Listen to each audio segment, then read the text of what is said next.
Bienvenidos a Comprensión de los Tiempos, a la clase de Historia de la Iglesia con Christopher Matix. Seguimos con la sesión número 6 de Historia de la Iglesia y vamos a orar. Señor, te pedimos que bendigas esta clase, a Christopher, bendice a cada oyente y que estos temas de Historia de la Iglesia sean ministrándonos a nosotros y que sigamos aprendiendo de la historia. Te lo pedimos en el nombre de Jesús. Amén.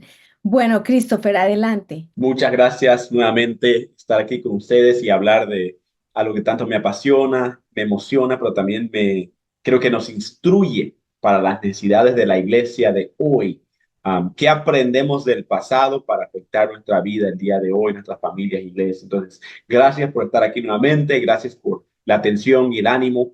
Y sí, tenemos mucho que compartir hoy. Ayer hablamos de la vida del polémico, interesante Martín Lutero, como dije, la persona más biografiada en la historia humana, que es una locura. Hay mucho más que contar de su vida, pero lo que quiero hacer hoy es lo siguiente. Vamos a recap bueno, hablar un poquito más de la vida de Martín, hablar de los otros famosos reformadores, hablar qué realmente impulsó la reforma y un concepto llamado la idea peligrosa, que es muy crucial para mí, de todas las teorías de cómo la reforma funcionó, de qué lo empujó, de qué fue tan crucial. Para mí la idea peligrosa lo encapsula, pero voy a dejarlo para más adelante. Vamos a mencionar las 5 solas, que son bien famosas. Si me acuerdo, mencionaré el calvinismo un ratito, pero lo veo casi innecesario. Pero ahí están mis apuntes. Y luego hablar de la historia de Guillermo Tindale. También yo ahí le tengo nombrado William Tindale, pero William y Guillermo son inglés y español. Y espero tener tiempo para cubrir un poco los puritanos y lo que comenzó a ocurrir en Inglaterra. Entonces, como pueden ver, hay harto. La historia en general hay mucho que contar, pero voy a tratar de, a grandes rasgos, hablar de esto. Bien, año 1517, Martín Lutero en un 31 de octubre plasma sus 95 tesis a la puerta de la iglesia de Wittenberg y el mundo cambiaría por siempre. De pronto, el titán, que yo llamaría opresivo del tiempo, la Iglesia Católica Romana, había intentado callar a cualquier persona que se atrevía a hablar en contra de la dogma católica o las enseñanzas católicas. La iglesia tenía un monopolio total sobre qué libros se escribían, qué se podía decir, qué se podía leer. La Biblia era básicamente ilegal, etcétera, etcétera. Y de pronto aparece un hombre que ellos no pueden callar. Ahora, él no vino solo, no era el primero, pero sí fue la voz más fuerte y se convirtió en el campeón del pueblo alemán llamado Martín Lutero. Um, Hablemos entonces de la reforma. ¿Qué motivó la reforma? Bueno, hay el catalizador, hay el momento que realmente prende el fuego de Martín Lutero y es la venta en urgencias de un tal Juan Terce, dio contra la historia anoche, que quería vender entradas al cielo, como estaba vendiendo el Papa, y Martín Lutero respondió con 95 razones de por qué esto era incorrecto. Ahora, el argumento era bien sencillo. Entre todos los argumentos, el argumento más fácil de entender, hasta cualquier persona podía entender, era lo siguiente. Si el Papa realmente puede perdonar pecados, ¿por qué no perdona todos los pecados gratuitamente?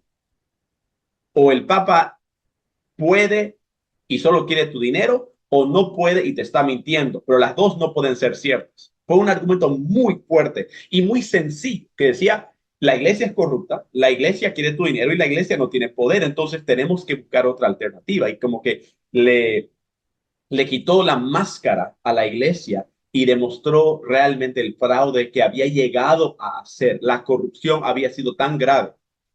Entonces, otra razón de por qué la reforma fue tan fuerte, fue porque había mucha pobreza.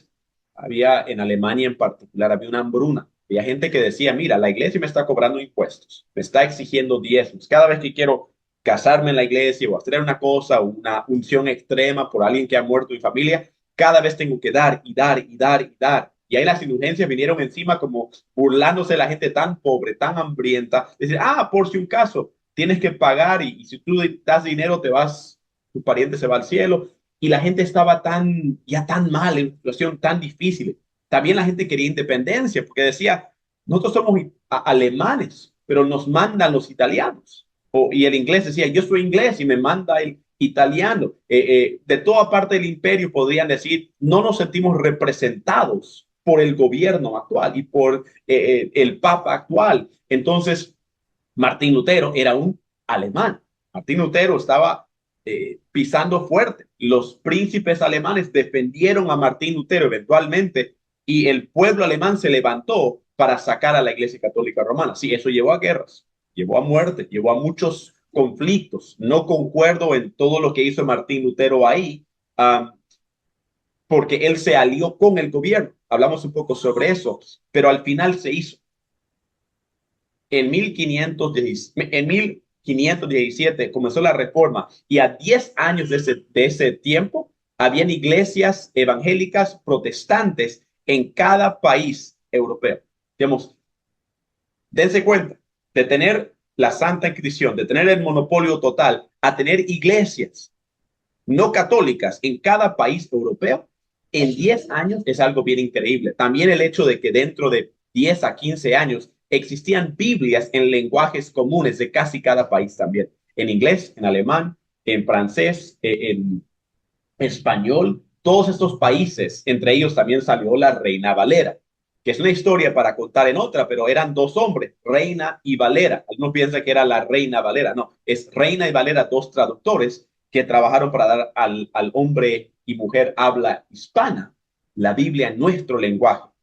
Ahora, eso es lo que realmente Dios fortalece a la reforma, porque la reforma dice lo que es la indulgencia, 95 tesis. Dice, el pueblo estaba enojado, frustrado y muchos otros más, el alemán, el inglés, todo eso, pero habían otras cosas, habían dos cosas. Uno, había lo que se llama sola escritura, que es una de las solas, y luego estaba el concepto dentro de la Biblia, que era el Evangelio. O sea, hablamos ayer de la perla de gran precio, que es la cosa que más apreciamos dentro de la Biblia, la verdad más significativa y crucial, salvos por gracia, no por obras, que Dios se hizo hombre para restaurar al hombre a sí mismo.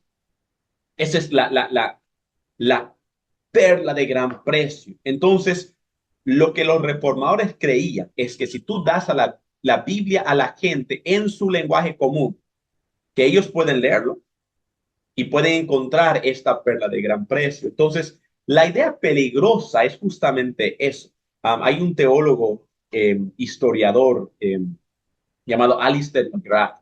Él es un inglés, Alistair McGrath, un gran pensante, realmente le admiro mucho, es un inglés, y él escribió un libro llamado La idea peligrosa, y me conmovió tanto su argumento que lo he usado para explicar la reforma en conceptos bien sencillos. ¿Por qué fue tan fuerte la reforma?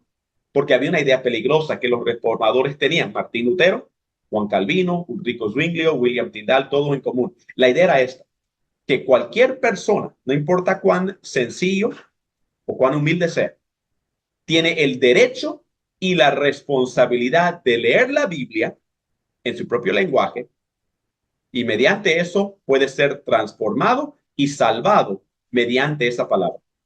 El concepto era eso, que si nosotros damos la Biblia a la gente común, ellos van a leer y mediante el Espíritu Santo pueden ser salvos. No necesitamos iglesias y curas y reglamentos y dogmas. Necesitamos darle nada más la Biblia, sin otro argumento, sin un montón de sermones, sin un montón de argumentos. Ellos pueden recibir la palabra de Dios y ser transformada por ella. Y al abrir la Biblia, cualquiera iba a darse cuenta que la iglesia no estaba siguiendo la palabra de Dios y por eso era la idea peligrosa. Porque dar la Biblia a una persona común de pronto le hace entender a la persona que al tomar la Biblia en tu mano, puedes ir en contra de la iglesia más poderosa del mundo. Puedes argumentar en contra. Porque ya tu autoridad no está puesta en Martín Lutero. Tu autoridad no está puesta en un cura o un papa, un cardenal o un pastor. Está puesta en la palabra de Dios. Entonces, el gran desafío que tuvo Martín Lutero y la cosa más importante que dejó al mundo no fue sus prédicas, no fue sus libros, no fue sus argumentos, fue que él dio la Biblia en el lenguaje común del alemán y les dio la Biblia. Eso fue lo que cambió Alemania. Y pasó también en la historia de William Tyndale o Guillermo Tyndale, vamos a hablar de eso más adelante. Y él le dio la Biblia en el lenguaje común al inglés. Y eso cambió absolutamente todo. ¿Y qué era dentro de la Biblia? La sola escritura. ¿Qué estaba ahí metido? ¿Qué era la perla de gran precio? La salvación. Mediante la fe, no por obras. Eso era lo que ellos querían dar. Y William Tyndale realmente es el que va a salir a relucir este concepto. Entonces, eso es la teoría que yo tengo que explica la reforma. ¿Por qué fue tan poderoso? Porque no fue en base a Martín Lutero, fue en base al poder de Dios encontrar en la palabra de Dios. Eso me hace reflexionar. ¿Cuánto poder tiene la Biblia? ¿Cuánto poder tiene la Biblia para el día de hoy en las iglesias actuales? El hermano pastor anoche me preguntó, no sé, no me acuerdo cuál de los dos, creo que fue el pastor Pablo, me preguntó sobre la importancia de la Biblia y la predicación exclusiva. Yo le respondí de que las grandes, los grandes avivamientos y la reforma misma fue basada en la predicación expositiva, en gente leer la Biblia, en gente escuchar la Biblia, en gente interactuar con la Biblia, no con dogmas y tradiciones, sino realmente abrir la Biblia y decir, ¿quién es este Jesús? ¿Y qué quiere para mi vida? ¿Y cómo es esto único y diferente? Porque la iglesia, yo lo voy a decir mil veces, la iglesia no es hermoso por los cristianos. Hay buenos cristianos. La iglesia es hermosa porque Cristo es hermoso. Porque Él hizo una promesa, yo edificaré mi iglesia y las puertas del infierno no podrán contra ella. Él edificó su iglesia sobre su obra escrita en su palabra. Eso es la clave para cualquier iglesia, para cualquier época, para cualquier pastor. Prediquemos la palabra de Dios y Dios traerá el cambio. Eso es tan sencillo. Ulrico Zwinglio sacó un concepto también en su tiempo llamado, aquí lo tengo, el principio regulatorio. Básicamente él dijo que en la teología bíblica tenemos que tener algo bien sencillo. A veces nos metemos tantos conceptos, pero es, si la Biblia lo enseña, lo debemos de hacer. Si la Biblia no lo enseña, no lo debemos hacer. Es como, es un principio que regula nuestra vida. El vivir bíblicamente, el pensar bíblicamente, el tener una cosmovisión bibliocéntrica, cristocéntrica, es absolutamente crucial y en eso acertaron los reformadores. Ahora, ellos eran humanos, cometieron errores, no encajaron en todo y algunas cosas, como vamos a ver, se equivocaron, pero eso era el desafío, de volver a la palabra de Dios y volver a un evangelio. Esa lección es para toda época y por eso la reforma es tan bueno seguir estudiándola el día de hoy. Bien, ahora sigamos. Entonces el mundo estaba siendo afectado por Martín Lutero. Más tarde en Suiza aparecería, perdón, al mismo tiempo aparecería Ulrico Zwinglio, qué nombre, y más tarde aparecería lo que se llama el teólogo de la Reforma, Juan Calvino. Ahora, algunos van a decir, oh, Juan Calvino es mi favorito, y otros van a decir, ese Juan Calvino, el calvinista. Bueno, les voy a decir algo. Um, hay mucho más en la historia de Calvino que solamente el calvinismo. Y solamente plasmarle a él como el de calvinismo no es correcto. Juan Calvino era el hombre que defendió a la iglesia cristiana ante la iglesia católica y pudo defender los conceptos bíblicos. Uno de ellos que hablaba era la soberanía de Dios y no era como los calvinistas piensan tampoco. Entonces, el plasmar a Calvino como calvinismo es perder cuánto más él aportó a la historia. Entonces, Martín Lutero yo lo llamaría el martillo de la reforma, llamaría a Calvino el teólogo de la reforma y William Tyndale yo llamaría el hombre más importante de la reforma. Y vamos a ver más adelante por qué, pero cada uno tuvo su don, tuvo algo que ellos dieron. Martín Lutero era súper fuerte, súper emocionalista, casi, podría decir, casi como bruto. Calvino era un teólogo, un profesional, un hombre de letras, pero también aportó mucho y eso es algo muy bonito ver. Y también habían grandes mujeres. Martín Lutero no hubiera sido la mitad del hombre, sino hubiera sido su propia esposa, llamado Caterina Bondora. Otra historia para otro día, pero qué tremenda mujer, qué tremenda historia de desamores y amores. Pero bueno, quisiera contarlo, pero lo voy a dejar ahí nomás por ahorita. Si me preguntan más tarde, quizás les doy un poco más de detalle. Pasamos adelante entonces y ya hablamos un poco de los grandes temas. Eh, Ahora hablemos de otro movimiento llamado los reformadores radicales. Esto no se habla mucho, pero se debería, porque la iglesia protestante no es necesariamente la iglesia evangélica. Mencioné ayer que existía una iglesia alta y una iglesia baja. Eso es gracias a lo que ocurrió en esta época. Entonces, la iglesia católica estaba de un lado y era el titán opresivo del tiempo, la única religión. Y luego surgió Martín Lutero con los protestantes. Ahora, ellos tenían doctrina evangélica, como nosotros tendríamos, casi enteramente, con la excepción de que ellos bautizaban a niños, y otra cosa era el lado externo. Se llama la iglesia alta, porque aunque tenían doctrina bíblica, vestían y practicaban las reuniones en la misma manera que los cultos católicos. El predicador luterano vendía con sus vestimentas, con ciertos colores, los catedrales enormes. El evangélico, pero, es uno que sale del protestantismo, se llama iglesia baja, porque para nosotros no nos importa si hay una iglesia gigantesca o estás debajo de un árbol celebrando a Cristo. Es mucho más sencillo, es mucho más dado a la palabra de Dios y a veces hasta, aunque queremos las personas más preparadas para predicar y todo, a veces en lugares no hay alguien con doctorado, maestría o todos los títulos, pero creemos que Dios también puede llamar a ellos. También creemos que no solamente no creemos que debe haber una distinción entre cleros y laicos. En otras palabras, el cuerpo de Cristo incluye el que predica como el que limpia los bancos y todos tienen su valor, como Pablo dice que en el cuerpo de Cristo uno es un brazo, uno es un ojo, otro es un pie y cada uno es importante y tiene valor. Entonces, no le voy a criticar muy fuertemente a las iglesias altas, pero lo que pasó es que hicieron ciertos cambios, pero no hicieron suficientes cambios. Ahora, no entraron en herejía, no estaban enseñando algo quizás gravemente antibíblico, pero había un grupo llamado los reformadores radicales que dijeron: Lutero, apreciamos lo que hiciste, apreciamos los cambios que reclamaste, apreciamos a dónde nos has llevado, pero creemos que hay más cambios por hacer. Eh, Primero decían, no debemos bautizar a niños.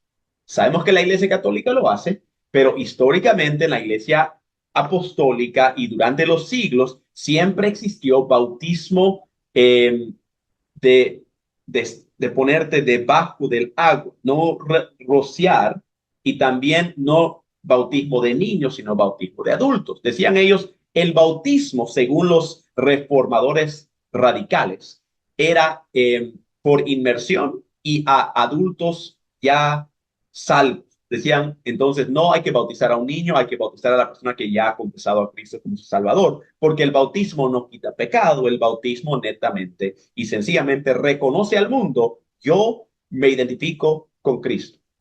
Ahora, yo personalmente concuerdo totalmente. Ahora, hay iglesias como presbiterianas que practican eso, luteranas que practican eso. Yo no lo voy a llamar hereje, pero sí diría que yo, en mi opinión, están errados.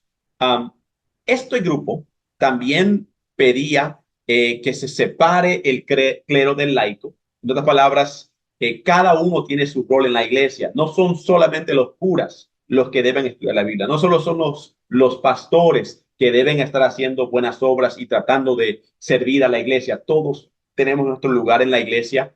Damos más reconocimiento a un pastor o anciano o obispo, pero no son más. Sencillamente tienen otro rol, y cada uno es importante para el Señor Jesucristo, lo cual creo que es una verdad también. Todos somos uno en Cristo. Y finalmente también enseñaban que deberíamos separar la iglesia del Estado. Ellos habían visto que eso trajo mucho mal.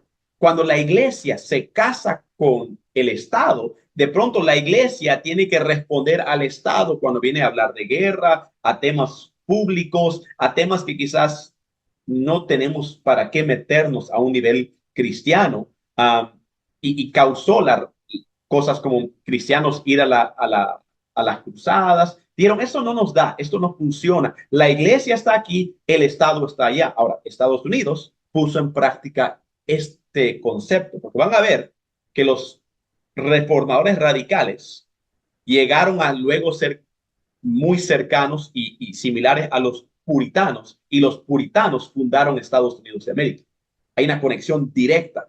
Voy a tratar de hacerlo esta noche con el tiempo que tenemos, pero una conexión directa. Entonces, este pensamiento llevó a que los que escribieron la Constitución americana, unos 250 años después de que ellos surjan, era decir, el gobierno y, y la religión es separada. Y no vamos a tener una religión oficial, vamos a dar libertad de culto. Todos esos conceptos salieron de la Biblia y salieron de conceptos de los reformadores radicales, porque dijeron, en Europa cada país tenía su religión oficial, incluyendo Inglaterra, Inglaterra anglicano, luteranos en Alemania, católicos en España e Italia, digamos, cada lugar tenía su religión oficial y decían en Estados Unidos, no, libertad de culto, dejemos de hacer esto.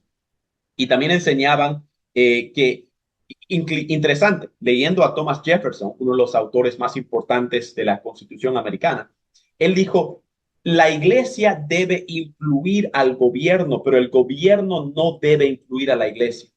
Eso él entendió. La separación de estados es que el gobierno no se meta con la iglesia, pero que la iglesia sí influya para bien al gobierno. Por eso en el dinero americano dice, en Dios confiamos. Por eso en Estados Unidos dice, nosotros creemos en estas libertades que han sido otorgadas por Dios, en un país muy cristiano, no perfecto, etcétera, etcétera, etcétera. Lo que tú ves hoy día no es nada que ver, pero hablando históricamente, ellos entendieron el rol de la iglesia para bendecir al Estado, pero que el Estado nunca debe tener acceso sobre la iglesia. Bien interesante. Bueno, me metí en un tema aparte, pero volvamos al tema. Ahora, los reformadores radicales tienen otro nombre que quizás ustedes reconozcan un poco más. Los anabautistas. Y los anabautistas son los precursores de los bautistas. Entonces, ese es un movimiento claramente eh, evangélica. No quizás concordamos con todo, pero fue el gran movimiento de decir, no, vamos a salir del luteranismo, vamos a salir del anglicanismo, vamos a formar una iglesia más sencilla, más bíblica, más acercada a la palabra del Señor. Y yo agradezco mucho a ellos. Lo que pasó para esto, Martín Lutero se crió en un mundo donde existía el Islam y el catolicismo, y él había creado el luteranismo. Y él tenía este concepto de que si no estás conmigo, estás contra mí. Entonces, cuando comenzaron a surgir estos reformadores radicales, estos anabautistas, él dijo, no, no, no, aquí no hay charla, yo mando. Digamos, yo soy el papa de mi propio movimiento. Él no lo dijo así, pero casi lo dijo así. En otro lado, en Suiza, apareció Ulrico Zwinglio y él tenía la misma actitud. Entonces, los reformadores radicales, los anabautistas, penosamente fueron tratados demasiado mal por los luteranos y por los seguidores de Zwinglio en Suiza, y peor que todos, los católicos le trataban muy mal. Y los anabautistas, muchos, muchos, muchos murieron por su fe a manos a veces de luteranos, más de católicos, pero también de luteranos. Sí, fue una gran pena.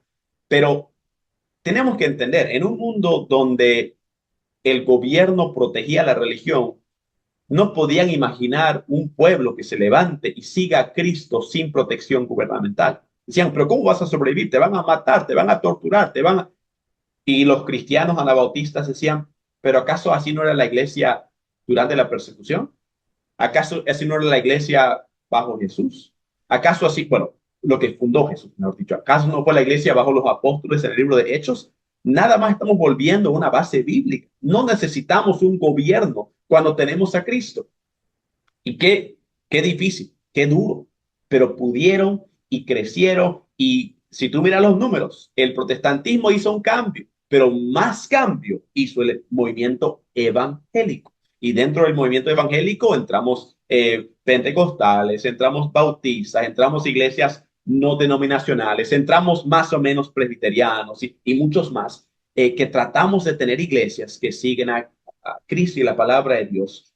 Y separamos Estado-Iglesia, separamos el clero y laico, y esas cosas son bases bien sencillas que tenemos dentro de la iglesia, dentro de las iglesias evangélicas. Bien, como les dije, pero los seguidores de los anabautistas influenciaron mucho a un grupo inglés que conocemos como los puritanos. Y los puritanos son el mismo grupo de los peregrinos que vinieron a Estados Unidos. Y eso pasó en la isla pequeña de Inglaterra.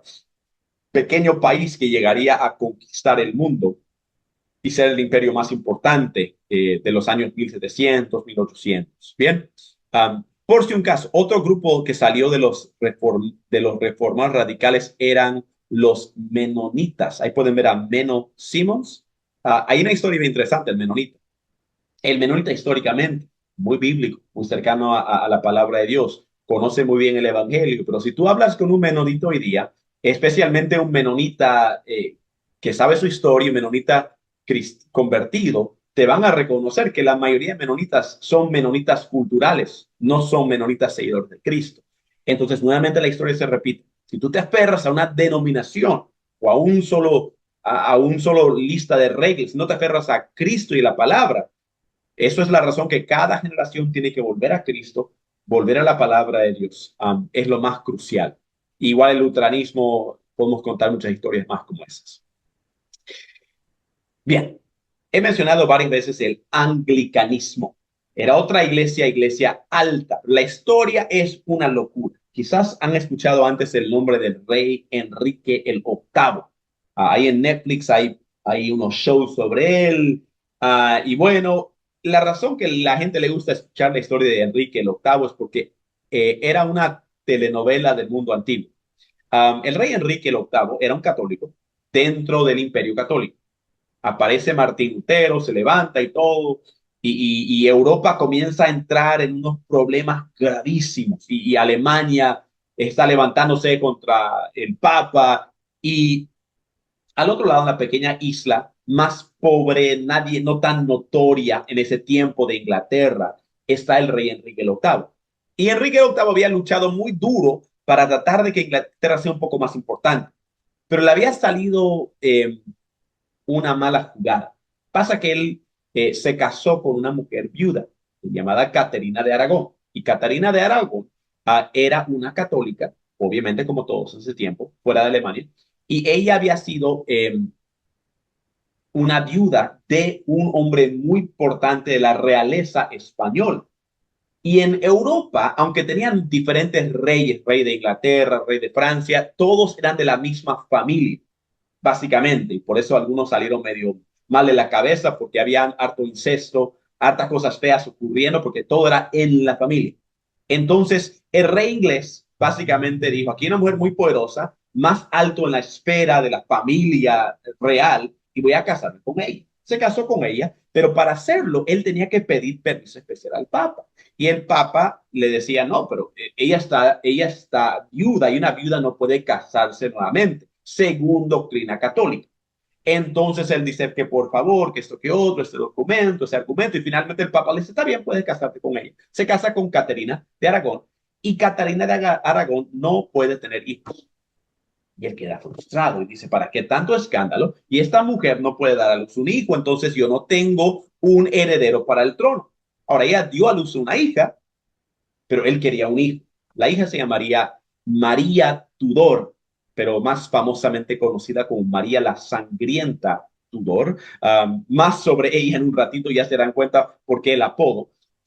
Entonces él se decide decir, tengo que casarme con otra mujer que me pueda dar hijos, y entonces tengo que deshacerme de esta mujer, pero claro, entonces él manda una petición al Papa, por favor déjame divorciarme de esta mujer y anular el matrimonio, porque obviamente no debí casarme con ella, y esta es una maldición del Señor, porque no debí casarme con una mujer viuda y esto y otro, y normalmente el Papa diría, ok, está bien y firmamos, pero Caterina era eh, muy cercana al próximo emperador del Sacro Imperio Romano, que era como su primo o algo así. Y el Papa tenía miedo a este hombre. Decía, si yo dejo que Caterina sea divorciada o básicamente anulada su matrimonio, ella queda por la calle, su familia cercana va a estar muy molesta conmigo por hacerle quedar mal al próximo príncipe o emperador del imperio. Entonces, básicamente política.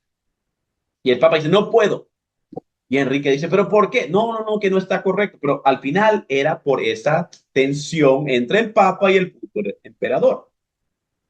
Entonces Enrique dice, pero yo no, pero yo quiero estar con otra mujer. Y además ya estaba durmiendo con otra llamada Ana Bolena. Y de pronto Ana Bolena parece embarazada.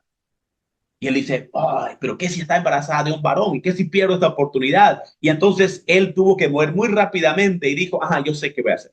Martín Lutero está causando estragos. El Papa está muy frustrado con esta situación. Están todo el mundo peleados en Europa. Yo aquí en Inglaterra, por si yo hago algo, nadie me va a decir nada. Entonces él dijo, ajá, voy a crear mi propia religión llamada la Iglesia Anglicana o la Iglesia de Inglaterra. Yo voy a ponerme como el nuevo Papa. Y después voy a tener una conversación con el nuevo papa diciéndole, nuevo papa, me gustaría divorciarme de mi esposa. Y ya que él era el mismo papa, le decía, claro que sí, me encantaría que te divorcies de tu esposa y se anula el matrimonio. Entonces, Enrique VIII creó su propia religión para deshacerse de la esposa que no quería. Y el papa real, tan ocupado en Italia con Martín Lutero y todo, decidió no hacer nada. Entonces le salió bien la jugada. Pero el movimiento anglicano, la iglesia anglicana, era idéntica a la iglesia católica. Todo era exactamente lo mismo, solo que no estaba debajo del papa y los cardenales. Bien, Ana Bolena da a luz una niña y dice, Enrique, pero para nada más, tanto escándalo, tratar de tener una nueva esposa y ella no me da un hijo y ella se embaraza otra vez y todo, pero nunca le da un hijo y él está entonces cansado y frustrado y también está metido con otro. El tipo era bien mujeriego, terminó teniendo como 7 esposas oficiales, pero solo vamos a hablar de 3 porque no hay tiempo para hablar de más. Entonces, a Ana Bolena dice, esta mujer no va a darme un hijo, esta mujer ya me cansó, entonces la voy a acusar a ella de infidelidad. Súper irónico, obviamente, y la tiene a ella, le llevan a cárcel y la termina matando, ejecutando por el pecado de infidelidad, que es bien chistoso y también muy triste. Te cuenta algo sobre este hombre y se casa con su siguiente amante llamada Jane Seymour. Y Jane Seymour da a luz un hijo. Okay, por fin se acabó el lío. Entonces tenemos María la Sangrienta Tudor, primera hija. Segunda hija se llamaría Elizabeth, muy importante. Y finalmente el varoncito se llamaría Enrique el cuarto. Ahora, el orden del trono, pero es que primero venía el hijo, luego la hermana hija mayor y luego la segunda hija. En este caso, todos ellos terminaron tomando el trono. Eduardo el cuarto entra al trono muy niño, creo que tenía 8 años, algo así, y en ese tiempo hay un grupo en Inglaterra que dice, hay una iglesia independiente, la iglesia anglicana. Esta iglesia ya está separada de Inglaterra. ¿Por qué no lo transformamos de una iglesia que aferra al catolicismo y lo transformamos en una iglesia protestante y más que protestante, anabautista? Y ese grupo que intenta hacer esta movilización se llamaban los puritanos. Y los puritanos tuvieron acceso al trono y a Eduardo el cuarto, ese jovencito, y hacen tremendos cambios. Y de pronto, y ahora estos son unos años después de que Martín Lutero ya se haya muerto y después de un famoso llamado William Tyndale que vamos a mencionar más adelante. Vamos a retroceder a contar su historia. Pero aquí viene entonces Eduardo el cuarto, ese niñito, y el niño está dejando que pase todo esto y cosas muy buenas pasan en Inglaterra. Se convierte en un país cristiano, evangélico, el primero del mundo, y a los 15 años muere Eduardo. Y todo se queda mal, porque la siguiente al trono era la hija de Caterina, que había sido tirada a la esquina, que era una española, que era una católica y que venía afilando su cuchillo de venganza. Ella se llamaba María, apodo la Sangrienta Tudor. Porque ¿qué pasó? Cuando ella entró al poder, ella quería mostrar al mundo que ella no era la hija de una mujer divorciada, una mujer mala, todo eso, quería borrar todo eso y quería también, gracias a la influencia española, que era bien católico, quería borrar de la faz de la tierra a los puritanos, a los luteranos, a todos los cristianos que no eran católicos. Y entonces viene una masacre terrible, vienen tremendas torturas, cosas muy horribles ocurren. Entre muchas cosas que ocurren, hay un famoso autor llamado, no, me estoy adelantando, esto pasa más adelante. Bueno, María la Sangrienta Tudor llega, toma poder, hace una cosa desastrosa. Ella quiere tener un hijo para el trono, pero no puede y muere antes de dar a luz a un hijo o una hija para tomar el trono de ella. Y entonces al morir, gracias a Dios, que era una mujer terrible, entra la tercera hija de Eduardo el octavo, llamado Elizabeth. Ahora, si ustedes saben la historia inglesa, saben ustedes que Elizabeth la primera llevó a Inglaterra a la era dorada inglesa. Fue la reina más importante en la historia inglesa. Y ella entró y dijo que Eduardo se fue protestante puritano.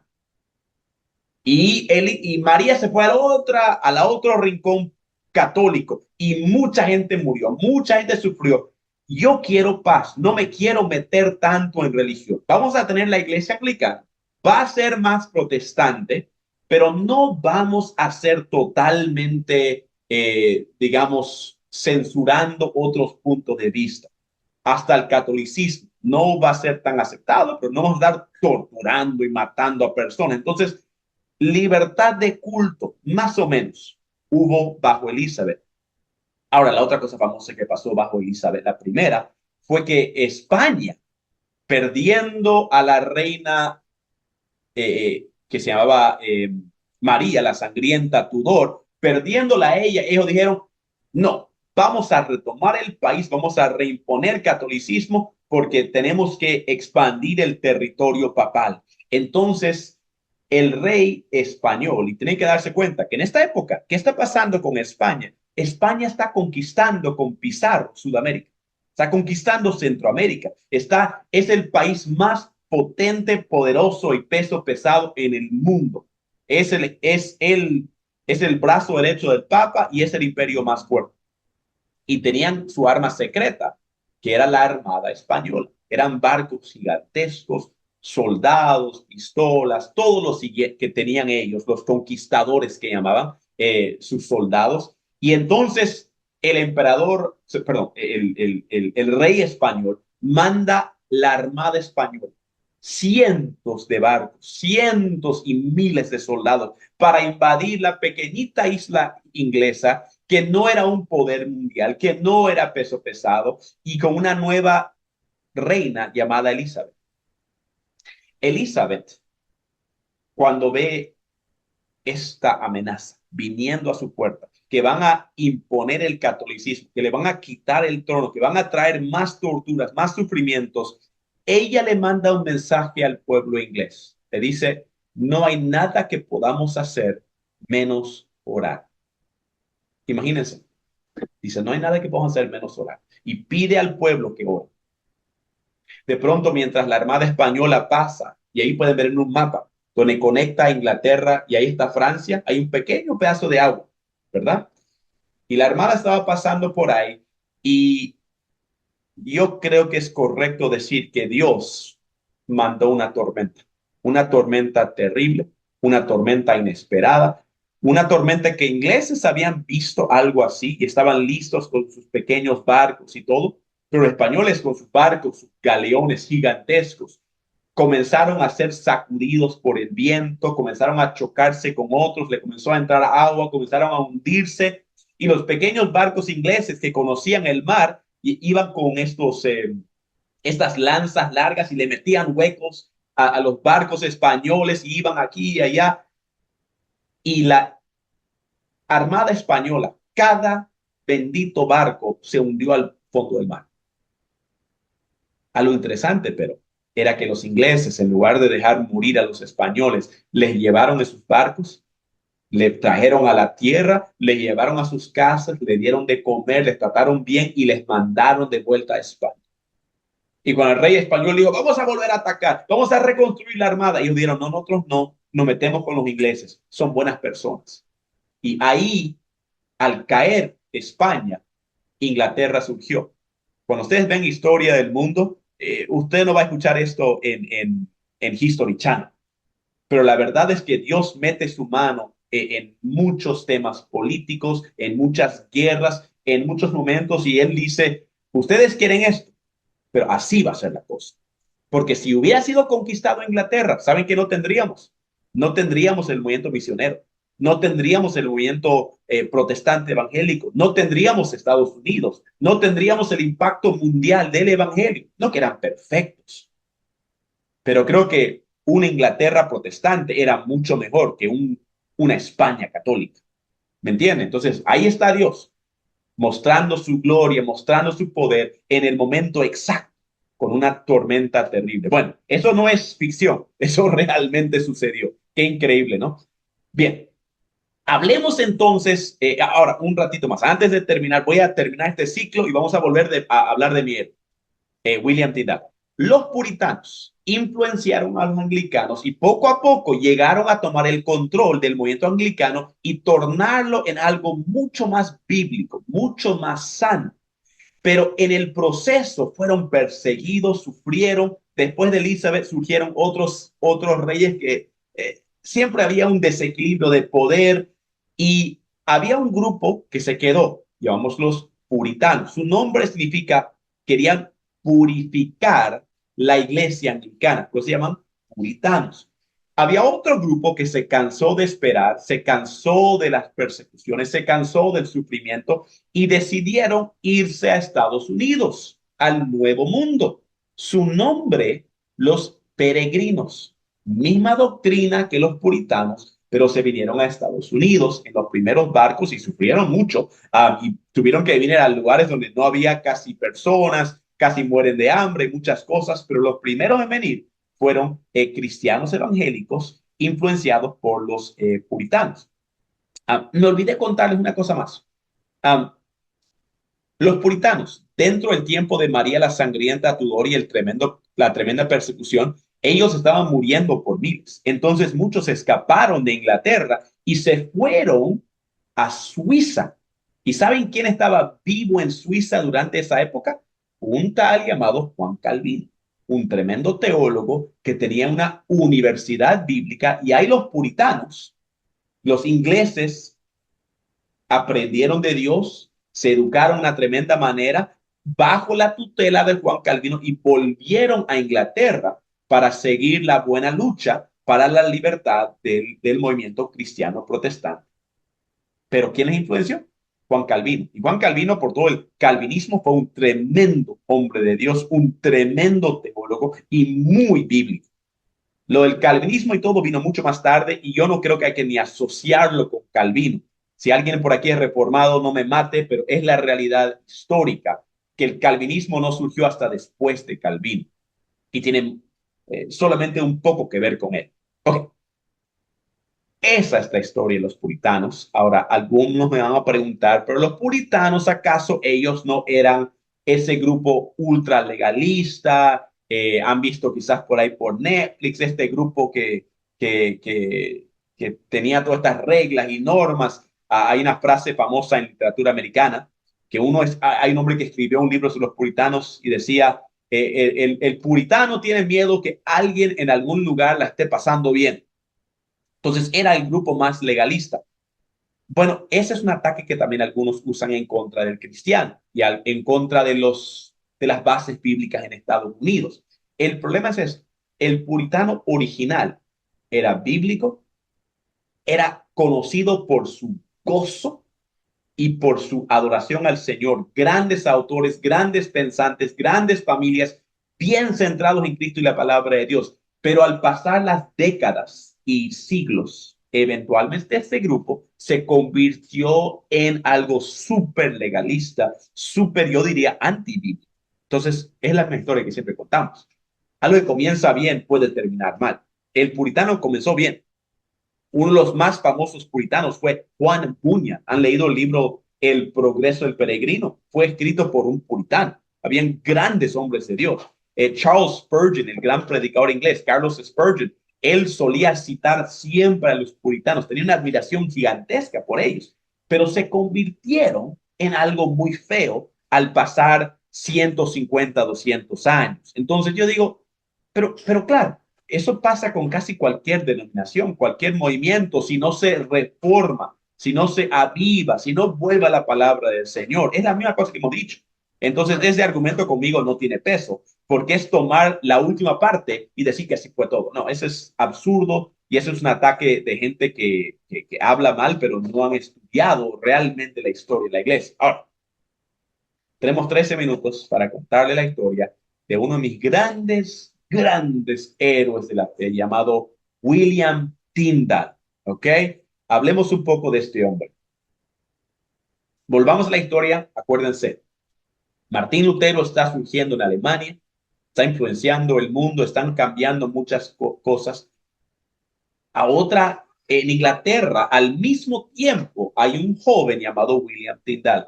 El rey en Inglaterra en su tiempo era el rey Enrique VIII, haciendo sus locuras, casándose, enamorándose, todas las locuras ahí que están ocurriendo. Y en el proceso está un hombre llamado William Tyndale. Ahora, William Tyndale era muy diferente a Calvino, era como el extremo otro.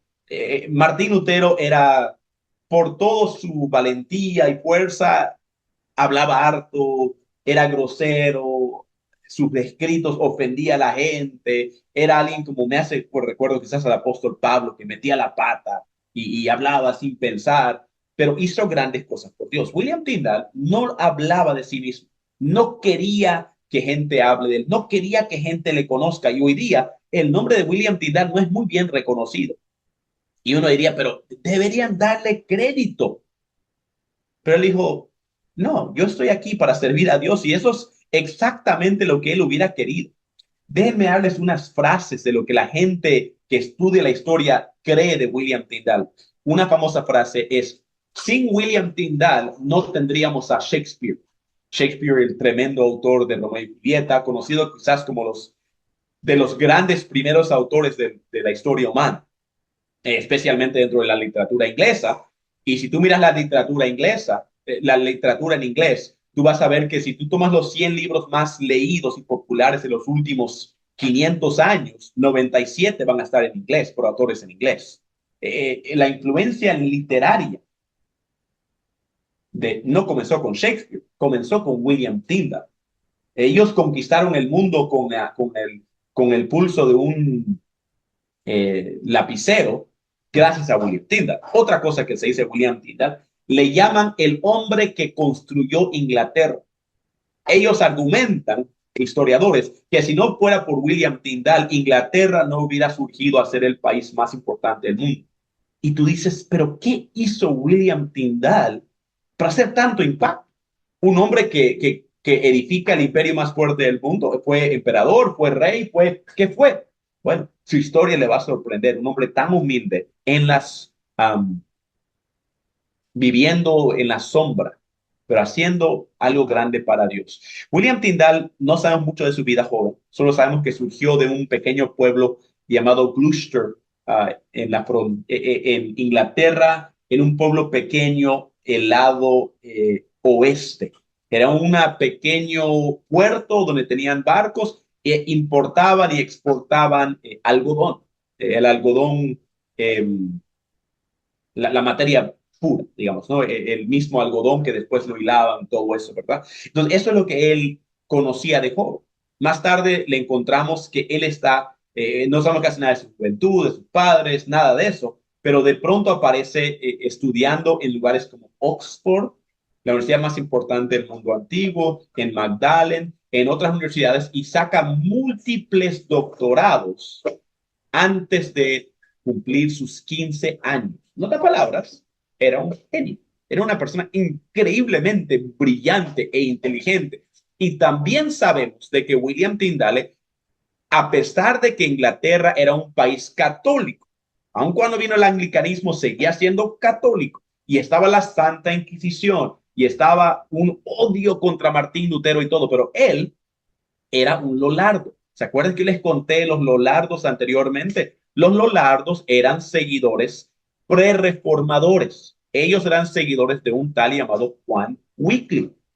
Él había traducido una Biblia no tan buena, pero era mejor que nada, y había sido un profesor en la Universidad Teológica de Oxford. Era un teólogo dentro de Oxford, muy importante, muy reconocido, muy amado a nivel mundial. y odiado por el Papa por sus posturas muy duras contra el Papa. Entonces, William Tyndale era secretamente un cristiano y él comenzó a leer los argumentos de Lutero y comenzó a decir, este hombre está en lo correcto. Y él también entonces dijo, ¿y qué puedo hacer yo para hacer un cambio como Lutero, para hacerlo aquí en Inglaterra? La dificultad es que William Tyndale no era un predicador, no era un hombre de escribir libros masivos, no era un hombre de tener tremenda influencia, era un genio y su genio era las lenguas. Él se estima que cuando salió graduado de sus universidades, él sabía 7 lenguajes nativamente. Eso no es fácil de entender. Hablar nativamente es lo que estamos haciendo ahorita en español. Yo tengo el privilegio de saber español e inglés. Yo diría nativamente. Claro, a veces meto la pata y hablo algo que no es, pero inglés y español para mí son similares. En uso puedo usar cualquiera de los dos sin darle mucha vuelta. Pero 7 es otra cosa. Él sabía inglés, obviamente latín, pero también sabía griego. Él encontró un judío, un grupo muy odiado, pero aprendió el hebreo, aprendió el alemán y otros lenguajes más, y lo sabía nativamente. Era una persona de dominio sobre las lenguas. Pero tú dices, y él se preguntaba, pero ¿y qué? ¿Qué voy a hacer con esta capacidad? ¿Qué voy a hacer con este gran don que Dios me dio? ¿Y cómo voy a cambiar el mundo como Martín Lutero? Me hace recuerdo que mucha gente a veces quizás ve a alguien en el púlpito o en la iglesia o haciendo una cosa y puede quizás dar un poco de envidia o un poco de desánimo, decir, Dios, ¿por qué le dice tantas oportunidades a él o tantos dones a él o es tan bueno o carismático, lo que sea? Porque a veces todos queremos hacer la misma cosa.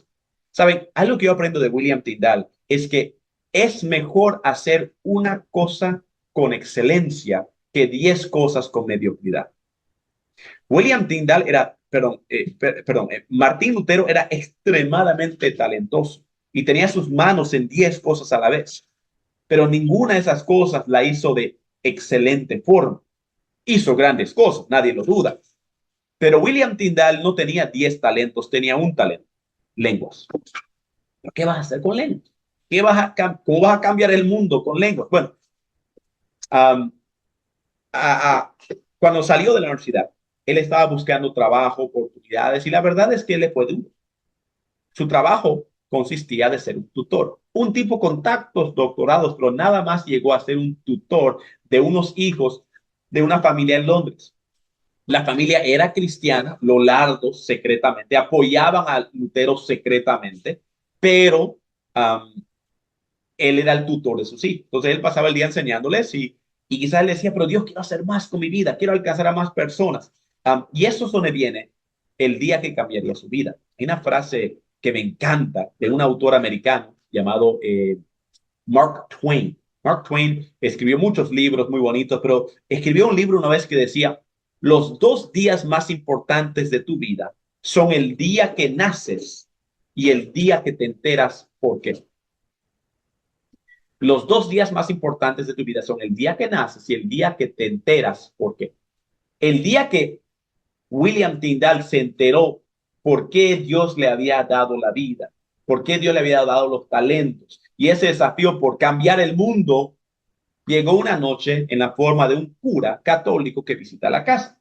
Para quedar bien la familia, aunque no apoyaban al catolicismo, tenían que mantener apariencias. Invitan a un cura a la casa y el cura se pone a conversar teología. Y claro, William Tyndale había estudiado también teología, era doctor en teología. O sea, ahí se sentaron y comenzaron a debatir, pero el cura estaba tomando demasiado vino y estaba perdiendo no solamente un poco el sentido de la hora y todo con el vino, también estaba perdiendo el debate.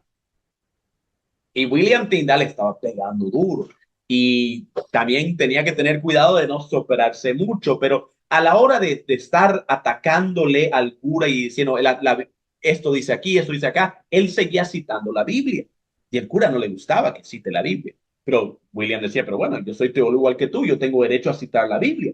Y entonces el cura, al verse puesto en contra de una persona que le estaba ganando rotundamente en el debate, Él declara lo siguiente.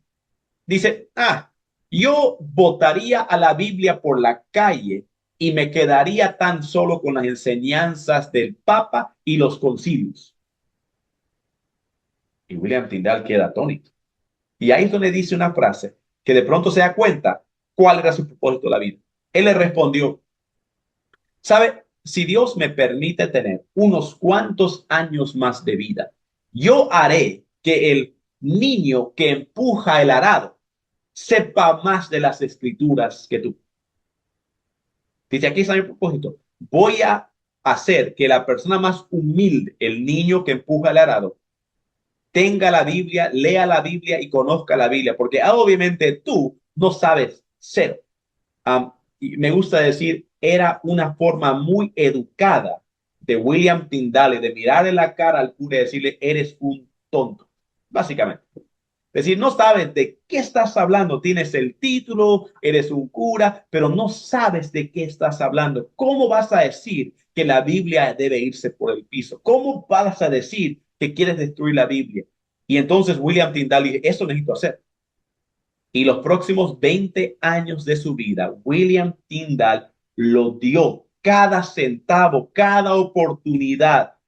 Nunca se casó, nunca tuvo hijos, vivió en a veces extrema pobreza, en extremo peligro, pero usó su don en lenguajes para crear un lenguaje inglés que no tenía libros escritos, no tenía diccionario completo, muchas palabras no habían sido ni jamás escritas. Él formó el lenguaje inglés, que es una cosa que no tengo tiempo para explicar, fue tremendamente difícil, y luego tradujo la Biblia al inglés común, sencillo, pero también usando toda la poesía y el metro y la hermosura de la Biblia y metiéndolo al inglés. Hoy día, cualquier traductor de cualquier Biblia va a saber la historia de William Tyndale y va a decir, él es el Lionel Messi de los traductores.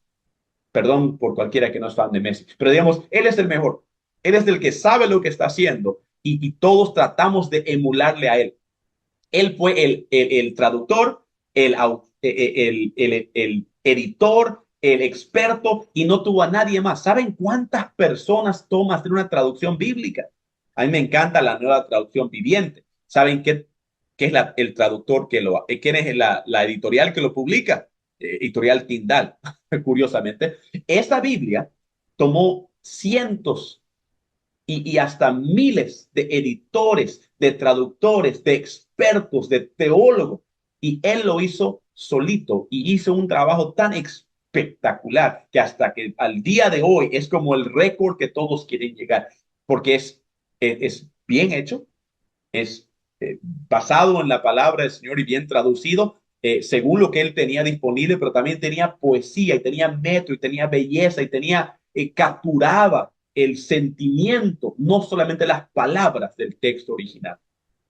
Este libro eventualmente llegaría a ser la base educacional para todo inglés, especialmente bajo la reina Elizabeth y los futuros reyes y todo. Pondrían esta Biblia, este trabajo, como el gran éxito. Ahora, no fue fácil para él. Él trató de publicarlo y imprimirlo en Londres. Nadie lo quería tocar. Finalmente, él tuvo que pagarse el pasaje a Alemania y comenzó a imprimir, comenzó a sacar y lo comenzaron a meter por Inglaterra. ¿Y saben cómo lo metieron? En los barcos de algodón que él había visto de niño, como pirata. Ahí entre medio todo el algodón, metían las Biblias, lo cerraban bien y los metían al mercado negro, a Inglaterra, y lo comenzaron a vender y todo el mundo comenzó a comprar y leer y se emocionaron. Y claro, Enrique VIII estaba furioso. Él odiaba de sobremanera a William Tyndale porque era buen católico, anglicano, pero católico en concepto. Y la Biblia era ilegal y querían encontrarle a William Tyndale. Y entonces el rey Enrique, bien inteligente, dijo, sé qué voy a hacer. Vamos a comprar todas las Biblias de William Tyndale y las vamos a quemar en público para que vean. Y entonces los vendedores de las Biblias decían, bueno, para ti, 3 veces el precio.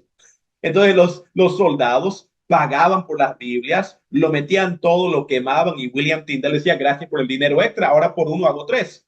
Y metían más Biblias. Digamos, medio torpe Enrique el octavo, no sé qué estaba pensando, pero le salió muy bien a William.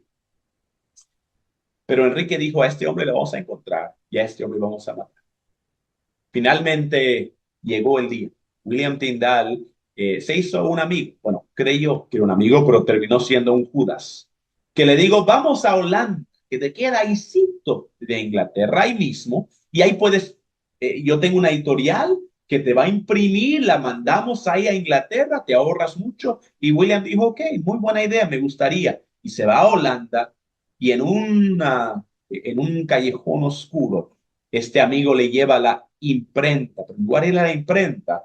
Ahí están unos soldados de la Santa Inquisición que le arrestan, le torturan terriblemente por meses. Hay una historia que sale que un soldado dijo que nunca había visto un hombre más santo en su vida, que a pesar de su sufrimiento nunca habló una palabra mal. Y su impacto fue tal que le cambió la vida a ese soldado. Pero bueno, otra historia. Y entonces pudo volver a su casa William Tyndale, pero no volver como héroe, sino volver encadenado, volver mutilado, volver a la plaza central de Londres, no para ser celebrado, sino pero desnudo y para ser quemado en vivo ante el público inglés con Enrique el octavo celebrando el día. Y las últimas palabras de William Tyndale fue, Señor, abre los ojos del rey de Inglaterra. Lo único que quería William Tyndale no era el reconocimiento, nada de eso. Lo que él quería era que el pueblo inglés tenga la Biblia en sus manos. Porque él decía, cualquier persona que tiene la Biblia, sea pobre o rico, puede leer esta Biblia y ser transformado por ella. ¿Qué es eso? La idea peligrosa. Nada más. Dale la Biblia y ellos van a ver la verdad. Como Jesús dijo, y conocerás la verdad y la verdad hará libre, os hará libre. Irónicamente, William Tyndale muere. Enrique el octavo, entonces, esta es la época que él convierte la iglesia anglicana y comienza a ver la presión de que el católico quizás no es tan bueno ser su amigo, quizás debería ir más protestante, y está en esta que él decide sacar la Biblia oficialmente, pero él lo quiere autorizar. Y Enrique saca la Gran Biblia. Y la Gran Biblia agarra a todos estos teólogos y dice, vamos a hacer una Biblia y esto y otro, claro, por lo cual habían matado a William Tyndale, ahora él quiere ir a hacer la Biblia, medio irónico y terrible. Y entonces él junta a los grandes teólogos y pensantes y todo, y ellos arman esta Biblia, y hasta el día de hoy hay gente que cree que eso fue un milagro, porque cuando volvieron los grandes teólogos, tenían la misma Biblia que habían traducido. Pero ¿saben qué era? Era plagio. Era el trabajo de William Tyndale, que ellos le pusieron su nombre, lo trajeron junto y dijeron, la Biblia la terminamos. ¿Tan rápido? ¡Wow! ¡Qué obra del Señor! ¡Qué cosa! Pero William Tyndale nunca llevó el crédito. Nunca se llevó el crédito. Pero ¿saben qué? Él no quería eso. Hay mucha gente que está ahí para que le vean, para que le hable, para que le celebre, pero Jesús una vez dijo a los fariseos, ustedes ya han recibido su honor. Como decir, uno quiere recibir la gloria y la honra que viene de Dios, no de los hombres. Y William Tyndale en el cielo va a ser un hombre muy importante, va a ser un gran hombre de Dios, porque él entendió que su vida era para glorificar a Dios, no para glorificar a hombres. Y en su muerte mismo, él luchó hasta el final para ser fiel al Señor. Un hombre que quizás, como dije, no era un gran predicador o autor de grandes libros, pero hizo una cosa a excelencia y transformó el país de Inglaterra, transformó la literatura, llevó a un país cristiano protestante a la sub. No fue Alemania que conquistó el mundo con Lutero, fue Inglaterra con Tyndale. En fin, uno de mis grandes héroes, alguien que estoy muy feliz algún día de conocer en el cielo, pero qué tremendo legado. Es decir, y quizás tú no seas una persona con todos los talentos, pero hagamos lo que tenemos en mano con todas nuestras fuerzas para la gloria de Dios. Dios busca excelencia y lo que tenemos para hacer, hagámoslo. No para la mirada de otros, si nos celebran bien, pero para que Dios algún día nos diga, bien hecho, siervo fiel, entra en el gozo de tu amo. Bueno, eso es todo para esta noche. Que Dios les bendiga. Gracias, Christopher. Qué bendición escucharte. Hablas de historia de la iglesia y uno queda como con ese saborcito de escuchar más. Yo sé que historia del mundo en el colegio no era mi cosa fuerte, de verdad que no, cuando lo bombardeaban a uno con a- años y todo este cuento y nombres y no había una relación acá. Usted conecta todo esto tan fantástico. Yo tengo como dos preguntitas. Una es España. En todo en todo este movimiento, escuchamos de Inglaterra, escuchamos, claro, Roma por el catolicismo, Alemania, Suiza, posiblemente algo de Holanda. ¿Qué pasó con España? Sí, pues mencionabas la Reina y Valera, la Biblia, pero ¿por qué España no llegó a ser tan tocada o estoy equivocado? Esa es una gran pregunta, mi hermano. Yo no voy a pretender ser algún experto sobre España o la historia española, pero sé que España tuvo su propio proceso con lo que llaman la Reconquista, porque España estaba sufriendo su propia guerra contra los musulmanes que habían invadido España, que se llaman los moros. Habían tomado la mitad de España y hasta 1400 todavía estaban en el sur de España. Entonces, el papado y el catolicismo luchó mucho para como reconquistar esa zona. Sus reyes entonces crearon un muy fuerte sentido de nacionalismo español, y de ahí de ser unos conquistados por los musulmanes, ellos se convirtieron en el brazo derecho del, de Roma. Algo que sí ayudó es la Inquisición española, que dio mucho dinero, porque cada persona que moría, el dinero iba al gobierno, entonces el gobierno se hizo muy rico, el pueblo yo supongo que también fue bendecido por ese dinero, otra vez ese nacionalismo intenso, también llegaron a conquistar Sudamérica, Centroamérica y todo eso. Entonces, tenían realmente el favor del papado, a distinción de que está Alemania, y están ahí en hambruna, sufriendo muchas normas, muchas reglas, no hay suficiente para ni pagar por sus impuestos. Entonces, quizás era eso, que el hijo predilecto era España, le trató bien, y al otro lado, Alemania, Inglaterra eran como olvidados. Yo supongo que algo de eso entraba en la psicología del español como del alemán. Ahora, ¿hubo movimiento cristiano protestante dentro de España? Sí, con Reina y Valera que traducieron, pero nunca llegaron a ser la religión favorecida. Siempre sufrieron, siempre hubo persecución. Entonces, realmente Europa se dividió en dos, protestante y católico. Y un lugar como, por ejemplo, en Irlanda, tristemente, eso llevó a guerra muy fuerte hace tan solo que 100 y algo años. Entonces, no sé por qué España no tuvo la reforma que tuvo, por ejemplo, Alemania. Y es una tristeza porque sabemos que el Imperio Católico es el imperio que también no dejó que el Evangelio entre a Sudamérica.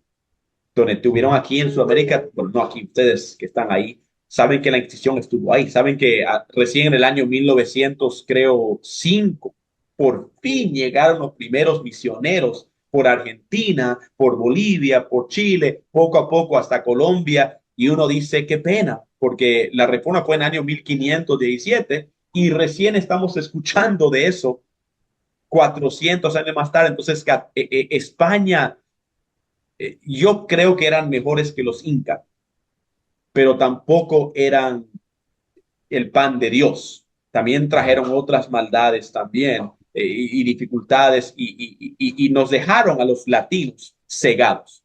Y realmente años y años y años de tradicionalismo, catolicismo. Por eso me río cuando un católico dice, bueno, yo soy de familia católica, siempre hemos sido católicos. Y yo digo, ¿y antes de eso acaso no eras animista? ¿Inca? ¿Otra cosa? Es como que han borrado esa historia, pero um, no, como digo, no soy experto en eso, pero no, nunca hubo algo así en España. Siempre fue el hijo favorecido de Roma. Sí, bueno, eso hubiera cambiado la historia en Latinoamérica, hubiera Sí, sido otra historia en Latinoamérica. sí, Lástima que eso no entró tan tan fuerte a España. Y claro, interesante también cómo esa corriente en Latinoamérica también afectó todo lo sociopolítico hasta el día Sí, de hoy, ¿no es cierto? ¿verdad? Es un ¿Verdad? tema que valdría la pena echarle una mirada. La otra pregunta tiene que ver con mencionaba de que Lutero tradujo la Biblia para que el común y corriente pudiera leerla. Ujú, Y bueno, hoy en día se está peleando que esta traducción, que la otra traducción. ujú. Y bueno, tenemos la nueva traducción viviente que usted dice que la ama, yo también la amo. Oh, bien. Yo digo que cuando leí Romanos en esa traducción, yo quería convertirme otra vez, porque más claro no canta el gallo, eso estaba Amén. muy claro. Y Reina Valera para nosotros los jóvenes hoy en día que usa palabras que ya no estamos usando, el Mm. diccionario posiblemente todavía. Concupiscencia. Sí, sí, sí. Entonces, ¿qué le diría a todos estos que tanto pelean que una versión es la sobre todas? Especialmente, pues, la Reina Valera. Yo usé y todavía la uso. Yo no estoy haciendo aquí una calificación. Sin Sí. embargo, el idioma sí juega un papel cuando hoy en Ujú, día queremos llevar el evangelio a las naciones, que ese es el tema, ¿no es cierto? Aquí no se trata de defender el papel y un idioma, ujú, sino que el ujú. mensaje de Dios llegue a la gente. Otra excelente pregunta, mi hermano. Podríamos estar toda la noche hablando de este tema y antes lo he hecho, un tema particular solo en las traducciones bíblicas, pero una cosa que tenemos que entender es que Jesús escogió que el Nuevo Testamento fuera escrito en el griego koiné. Ahora, yo me acuerdo bien una vez en una iglesia que había un hombre que hablando del griego koiné, que el griego koiné, y yo estaba enalteciendo el lenguaje, y yo me pausé a pensar y digo, este tipo no sabe que habían dos tipos de griego. Había griego clásico de Platón, Cicerón, Séneca, el griego alto, y había el griego del Ventepapa llamado koiné, el griego sencillo. Jesús podría haber hecho que la Biblia sea escrita originalmente en el lenguaje de la gente de la clase alta, pero escogió la clase baja. Quería que la gente común lea. Entonces, el rol de una traducción es entender de que no hay una traducción perfecta. Si aprendemos algo, por ejemplo, de la Vulgata, es que la Vulgata en su tiempo era buena traducción, con Jerónimo, año 400, pero por no ser mejorado, por no ser cambiado, quedó estancado y hasta hacía que gente malinterprete la Biblia. Entonces, necesitamos que una Biblia sea fidedigna a la traducción original, que es al manuscrito original, hebreo, arameo y griego. Necesitamos algo en lenguaje sencillo para que el vendepapa pueda entender. Ese es el propósito. Entonces, ¿qué traducción que tenemos hoy mejor hace eso? El aferrarse a una sola traducción no es sano, no creo. En el inglés hacen eso con el King James Version, pero acabo de decirles, el King James Version, que es la santa palabra de Dios que algunos mueren por ella, es plagio de William Tyndale. Yo digo, William Tyndale lo escribió. El rey Santiago, King James, hizo plagio, se copió de él y nunca le dio crédito. Digamos, no sean absurdos. Y otra cosa, es que esa traducción ha sido cambiada docenas de veces, al igual que la Reina Valera. Si uno quiere ser realmente una Reina Valera, váyase a la versión 1540 y no sé qué, no al 1960. Seamos tradicionalistas. Y también, digamos, es como decir, Jesús habló español. No, Jesús hablaba griego. Y tenemos que volver a esa traducción, a la traducción que mejor se atiene al original. Otra cosa es que algunos no quieren reconocer, pero con la arqueología estamos cada vez descubriendo mejores y más traducciones. Bien, no, perdón, mejor, mejores y más completas y antiguas manuscritos. Entonces algunos dicen, no, este manuscrito es el santo correcto del Señor. Lo hermoso es que los manuscritos son casi todas, casi perfectamente idénticas. Es algo hermoso. Pero uno dice, bueno, vamos a ir al más antiguo y el más completo. Y hoy tenemos más manuscritos que en el año 1960 la Reina Valera. Entonces, debemos buscar qué es el lenguaje más correcto, es el lenguaje más entendible, y la Reina Valera en su tiempo fue excelente. Pero ahora nosotros no usamos concupiscencias, ahora nosotros no usamos palabras, algunas que se usan como en inglés también, pero algún día la nueva traducción viviente también va a quedar caduca porque el lenguaje se envuelve, cambia, transforma y tenemos que estar, y no sé por qué esto es controversial, honestamente, no me cabe en mente, pero otra vez es ese corazón legalista que a veces queremos y decir, así fue cuando mi abuelo me enseñó y digo, amén, gloria a Dios, pero ¿quieres ir a compartir este mensaje con el tatuado de la esquina, con el joven que sale del bar, con la vendepapa? Dices, y las concupiscencias, dices, hablemos español, mejor dicho, castellano, y hablemos claramente. Eso no creo que debería ser controversial. Pero a veces me he topado con gente y digo, me rasco la cabeza y digo, bueno, el Señor les ame, pero sí que están haciendo algo de nada. Esa es mi opinión. Sí, bueno, Buena hay pregunta. gente que cuando le ve a uno con la nueva traducción viviente ya cierra sus oídos y todo. Si yo he tratado de ver la Biblia que Lutero tradujo originalmente, es otro alemán completamente distinto. Ese no se habla hoy para nada. Y entonces la misma Biblia luterana ha cambiado. eh, Mm, tremendamente en los siglos. Entonces, sí. no, gracias por ese comentario, Pastor Juan Marcos, que también está conectado con nosotros. ¿Alguna pregunta? Gracias, Christopher, por esta super historia. Yo creo que todos queremos saber de Catherine. Ok. Catherine Bombora. Wow. Hay muchas grandes mujeres en la historia de la iglesia y merecen ser contadas sus historias por el impacto que tuvieron. Martín Lutero era un loco en el mejor uso de la palabra.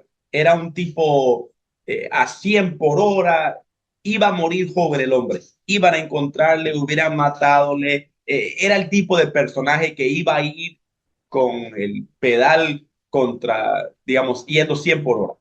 Caterina le extendió la vida, amplió su ministerio y le dio un gran nivel de humildad, de concepto de familia, de iglesia, de extender a otros. Um, Ella era una monja y muchas monjas y monjes habían salido de conventos influenciados por Martín Lutero, influenciados por la Biblia, influenciados por sus escritos y venían a Alemania corriendo por sus vidas, buscando una nueva vida. Y Martín Lutero jugaba de Cupido. Tú te casas con él, tú te casas con él, tú te casas con ella, y ahí lo armaba el matrimonio y le decía con qué. Y un día llega esta mujer llamada Caterina, que era la madre de un movimiento monástico, eh, de un convento, perdón. Y él le dice, bueno, tú te casas con él. Dice ella, no, no quiero. No, pero él es un buen hombre. No, no, no quiero. Bueno, tú te casas con él. No, no, no, no quiero con él. ¿Qué te pasa? Bueno, ok, una más. Que tú te casas con él. Yo me voy a casar contigo. No, yo soy muy viejo, yo no me voy a casar. Yo estoy aquí para casar a otros, yo no voy a casarme. Y, y, y de pronto ella le persiste y le molesta. Él escribe una carta a un amigo suyo llamado Melanctón y le dice, esta mujer me está fastidiando, es una fea y una molestosa. ¿Qué? Imagínense, Martín Lutero no tenía pelos en la lengua, como sabemos decir. Y de pronto escribe otra carta y dice, esta mujer me está molestando tanto que por rabia o algo así me voy a casar con ella para, para, para deshacerme de ella. Yo digo, qué cosa más extraña para decir. ¿Cómo vas a tratar a una mujer así, hablar de una mujer así? Y se casa con ella. Pero no es porque está enamorado ni nada, o quizá lo escondía, pero él se enamora con ella luego de casarse. Y él luego se da cuenta, ella como madre es una excelente madre, tienen 6 hijos juntos, es una mujer de música, una mujer que le ayudó a implementar la escuela dominical, el lado familiar de la iglesia, también él, ya que no era cura, no tenía ingreso financiero y Caterina Devora, ella usaba los pantalones para traer las finanzas a la casa para que él pueda seguir en el ministerio. Ella tenía una cantidad grande de trabajos que ella hacía, como la mujer de Proverbios 31, realmente. Um, y claro, el negocio más bonito que ella tenía, que siempre me acuerdo, es la cervecería Lutero. Siendo buen alemán, tomaban cerveza como agua y ella tenía la cervecería Lutero y yo digo, qué pena que no exista más. Eso sería la cerveza del cristiano. Para algunos, otros dicen, no, sería terrible, imagínense. Pero bueno, ella proveía por la casa. Si quieren saber lo que Martín Lutero pensaba sobre ella, nada más tienen que ver un documento. Un libro que él escribió era el comentario del libro de Gálatas. Y Gálatas era para Martín Lutero su libro favorito en la Biblia. El libro que le daba palo a la Iglesia Católica Romana rotundamente. Era el libro que los católicos no aguantaban. Y él en la introducción del libro, del comentario a su libro favorito en la Biblia, puso la siguiente dedicatoria: a mi Caterina Devora. Era una forma de un teólogo, en la forma más bonita que él supo decirle, yo te amo tanto como amo este libro y lo estoy dedicando a ti. El comentario, mi libro favorito, lo dedico a mi persona favorita en esta tierra. Um, y sí, él luego tuvo cosas muy buenas de decir su esposa. Reconoció que ella le calmó, le enfocó, le ayudó, le dirigió, fue su ayuda idónea y estando en la sombra, ella pagó, puso de su hombro para criar 6 hijos, para dar economía y para que Martín Lutero pueda morir sano y salvo en su propia casa. Y ella merece mucho, mucho crédito. Pero era una mujer dura. ¿Y saben qué? Un hombre duro necesita una mujer dura, ¿no? Un hombre fuerte necesita una mujer fuerte. Un hombre tan loco como él necesita una mujer que le puede decir, aquí se me calma, y aquí se me calla. Y eso era ella. Exactamente lo que necesitaba. Yo lo digo porque yo tengo una esposa así. Yo soy medio loco y mi esposa es fuerte conmigo y digo, gracias a Dios, porque uno no quiere una mandarita o un mandarito. Uno tiene que trabajar en conjunto. Ya no son dos, sino uno.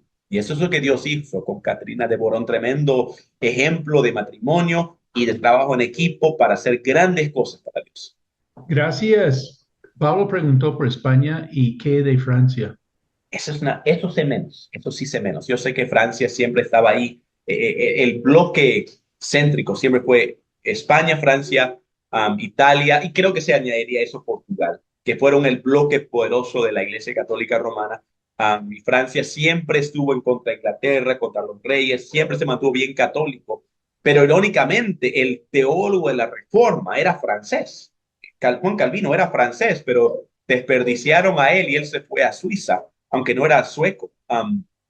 Entonces, no sé mucho más, solo que sí, siempre estaban en ese bloque católico, pero nunca tan poderoso, por ejemplo, como España llegó a ser. Conquistaron unos cuantos países en África, pero nunca llegó al mismo nivel ni cerca de algo como España. Y Holanda era otro país un poco entre medio, que tuvo un poco de los dos, pero fue más protestante, creo. Por ahí como las líneas se convirtieron protestante, católico, y bueno, pero no sé mucho de eso, va a disculpar, hermano. Bueno, gracias. ¿Y figura algo el pentecostalismo en la Reforma? Bueno, yo sería la última persona para preguntar de eso. Yo no vengo de una tradición pentecostal. Yo pensé que ese movimiento tiene sus raíces más que nada en los inicios de 1900 con Azusa Pacific y un poco de ese movimiento. Um, Obviamente podría uno hablar de la conexión entre el arminianismo y el pentecostalismo. Y Armenio fue un alumno en la Universidad de Calvino, pero después de que Calvino ya se había ido, había un segundo profesor llamado Beza, con B-E-Z-A, y él era el profesor de Armenio, y a Armenio no le gustaba la soberanía de Dios como lo enseñaba, y se reveló el holandés, y él entonces enseñaba, por ejemplo, la pérdida de la salvación y la voluntad del hombre en contra de la soberanía de Dios y muchas cosas así. Y sé que hay cierta conexión ahí, pero eso es lo único que me viene a la mente. Y hoy, ¿cuál sería la idea peligrosa? Yo creo que lo hablamos anoche. Predicadores, pastores, cristianos que reconozcan la suma autoridad de la Biblia sobre los movimientos políticos, culturales, de tener iglesias que prediquemos la palabra de Dios sin miedo. Digamos, eso dice Dios y quizás no sea popular, quizás no llene los bancos. Ahora hay que hablarlo con carisma, hay que saber entretener. No es una mala palabra, no creo, pero hay que saber que el propósito es que gente se enamore de Cristo, que gente entienda que el enfoque de la iglesia no es la música o la denominación o el pastor o el nombre, pero es Jesús. Entonces, la idea peligrosa para mí es que la gente necesita lo mismo que siempre ha necesitado, encontrar en la palabra de Dios al Señor Jesucristo, dar su vida a Él. Y eso es una iglesia que crece, que brota, que evangeliza, que mueve montañas, es porque Jesús está en el centro. No creo que, por eso yo no tengo mucha fe en metodologías y conceptos y pequeñas cositas que hacemos. Digamos, una iglesia que predica la Biblia, una iglesia que enseña las cosas de Cristo, una iglesia donde los hermanos pueden trabajar con otros, humildad, servicio, criterio y carácter de Cristo. Eso es la misma idea peligrosa, es la misma para hoy, yo creo, la Biblia. Pero ese es, quizás suena old fashioned, como dicen, vieja escuela, pero para mí, lo que funcionó hace 1000 años, funciona hoy. Comentario, los Un españoles ya comentario. habían establecido misiones en todo el sur de los Estados Unidos Ujú. que inicialmente pertenecían a México antes de llegar los Eso es puritanos. verdad, porque Nuevo México era Eh, español. Nuevo México, por ejemplo, era antes México, antes de ser Estados Unidos y lo conquistaron. No sé cómo fue esa historia. Um, pero si llegó el Evangelio o si llegó la tradición católica, una distinción válida, yo diría que sí. No, no todos vinieron con mala intención. Algunos ponen al católico como que todos vinieron a Sudamérica para conquistar, violar, eh, y robar, llevarse el oro de Cajamarca y Potosí y correrse a España.